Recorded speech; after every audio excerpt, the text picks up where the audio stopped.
Hey everybody, Fear here. Just wanted to go and make a video on marriages. I know there's a lot of videos on marriages, but very few of them actually tell you what you're doing and why you're doing it.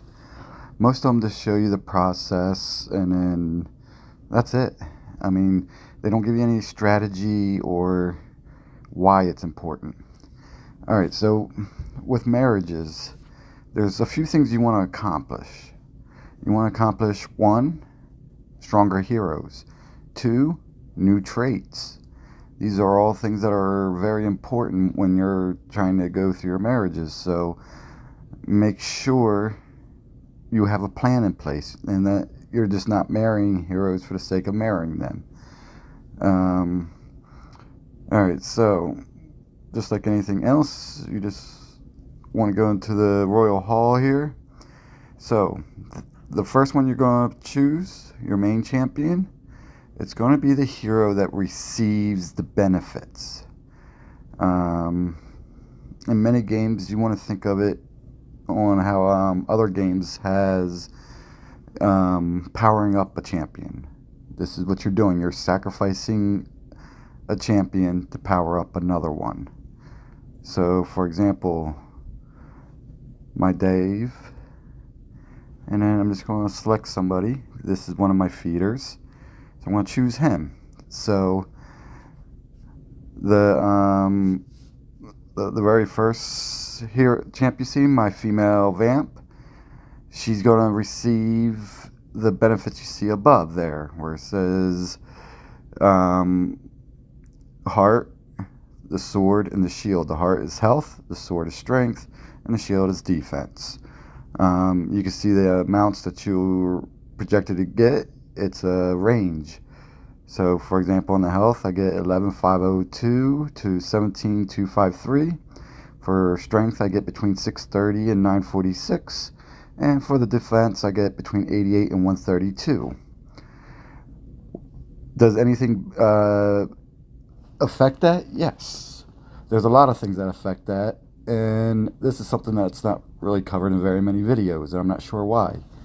The type of feeder champion that you put there makes a difference. Also, the level of his skills makes a difference, and his star level makes a difference. So, if I were to change him out for, let's just say, a 3-star wolf, much lower, you get much lower skills in there, so you get a lower range that you're going after. Another thing that makes a difference is what class they are. So assassin, mage, and warrior, tank, they all give a different range. For example, the mages gives more to attack than most does, and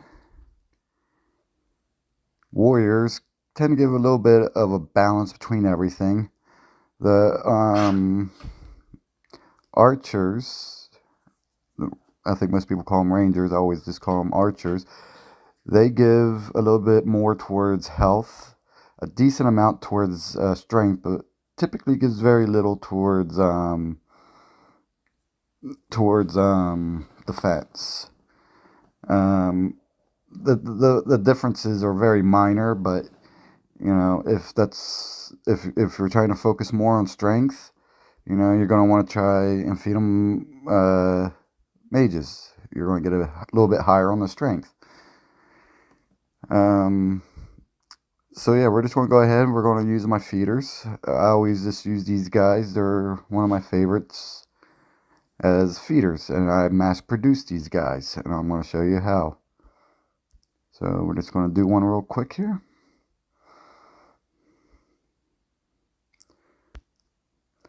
Alright, so simple as that. And as you can see, her vigor went up a little bit. Now, another thing you're marrying for also could be skills. Now, I'm not going to do this because I got her kind of the way I want her. You know, I want this fighting will a little bit higher, but Unfortunately, I had some bad luck with that. But that's a whole another video.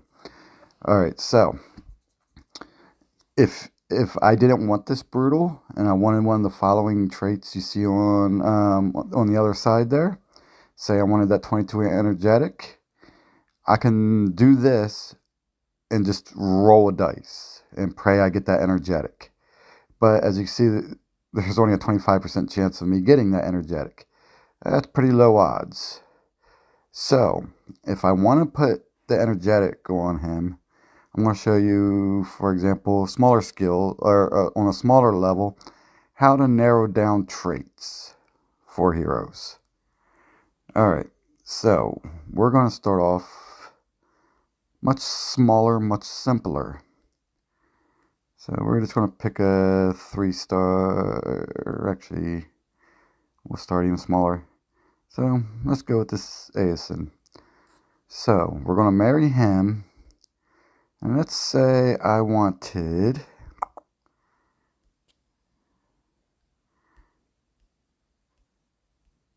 you could click this little trait button off to the side. You can kind of sort of see what the traits are. Unfortunately, it doesn't say. So for example, on this Griffin right here, it shows a knife. That knife could either be athletic or it could be brutal. So the only way to find out is to click it. Now, brutal is much better than athletic.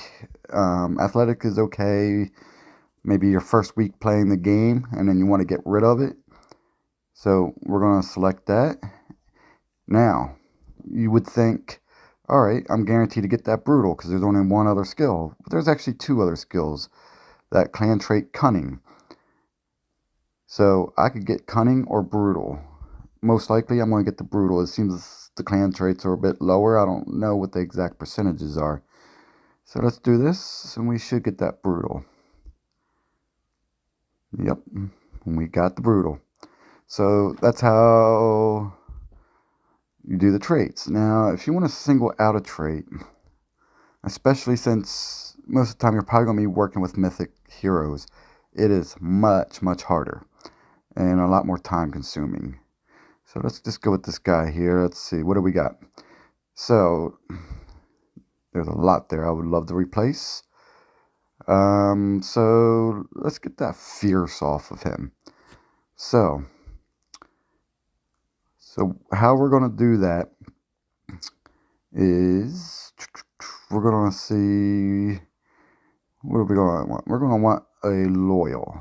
So she has a 20 loyal. So what we're going to do is we're going to want it to match the traits here. Here we go. So he has honorable, energetic, loyal, and fierce. So he already has the loyal. I guess that wasn't a very good idea. So let's get that loyal higher. So we're gonna go with the loyal anyway. So on my feeder, I'm gonna want fierce, energetic, and honorable. So let's get started. So let me just make sure I got the right one here. Yep, she's got the loyal. So let's start with the fierce.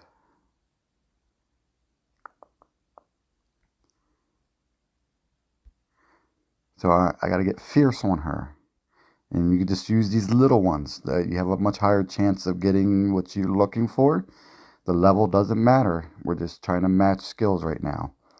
So let's get that fierce on there. Alright, there's the fierce. Now we're going to want energetic on her.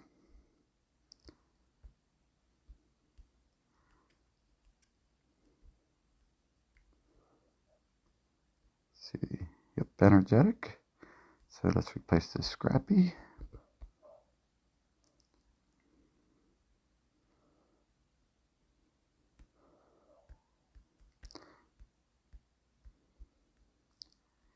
Alright, and I've already forgot what the other one was. So honorable. So we got to put honorable on her.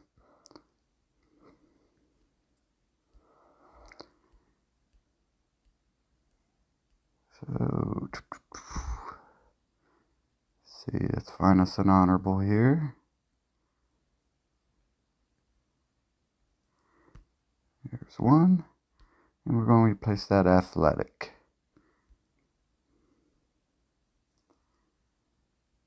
And there we go. So we should all but guarantee a trait as soon as I find her here. There she is. Alright. So when I click this loyal, as you can see, the other three are X'd out because we matched the traits. Now there is a chance he's going to get that agile though. Not a whole lot I can do about that, but if he gets it, he gets it. And there we go. So we just upgraded his loyal. And that's a good way, you know, that's how you're going to upgrade his traits to a higher trait. That's also how you're going to put new traits on him too. So now that you've seen how to replace traits and the big purpose for marriages, now we're going to get into the very first thing everybody should be doing the moment they start the game.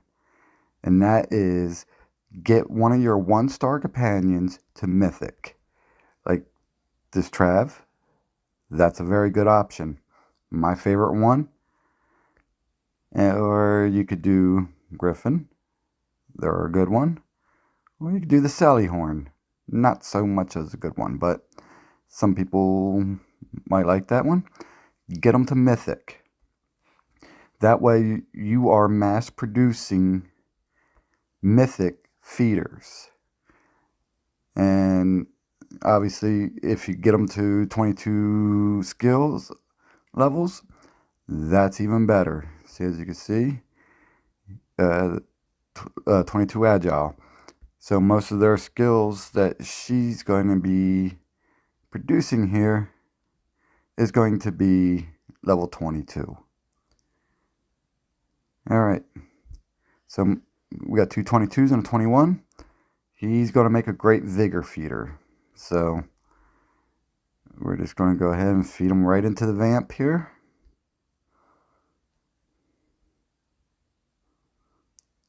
And we're just going to keep building her vigor. Vigor is very important. You know, vigor levels is just dominant in this game. I can't stress that enough. So once you get the traits the way you want them, then from there, you're just working on vigor. Just keep vigoring them up. Keep feeding them. And as soon as you get these companions, or one of the 1-star companions to Mythic, just mass produce them. Produce. Feed. The reason why you want to do the 1-stars also, these 3-stars and even the 2-stars to a point are very expensive. And the buff or the extra stats that you get from them isn't significant. So these are more expensive to produce. It costs more energy potions. See, here's one that's even produced. That's 17. See, those 3-stars are far more expensive. You're just looking for feeders, so they are good. Just get them to Mythic as fast as you can. Like I said, you're not doing it to make heroes for your team. You're doing it for the vigor, for marriages. These are your feeders. You need these guys. Or, in my case, girls. And that should be just about it. I just wanted to cover a few bases that you don't really see in videos often, is why you're doing the marriages, you know. Some people, some enthusiasts, they love to make hybrids. And as you can see, the very first skill, if it's a clan trait, you get a hybrid. As you see, I have a Naga here that has bone wings and horns. You know, people like to make creative, new hybrids just for looks. Hybrids don't give any extra stats or bonuses. It does give a little bit more extra experience the first time you do it. But yeah, they don't get any extra stats or anything like that. They're just looking cool, like the strict bayonet with wings and horns, actually, too. So some people love to do that. That's an aspect of the game that some people enjoy. You know, I've seen some people make these wolves with wings, make a solid black wolf. You know, there's some really cool hybrids out there. All right, I hope this video helped you out. And if you have any questions, you can always join our Discord, or you can just post below. Have a good one, everyone.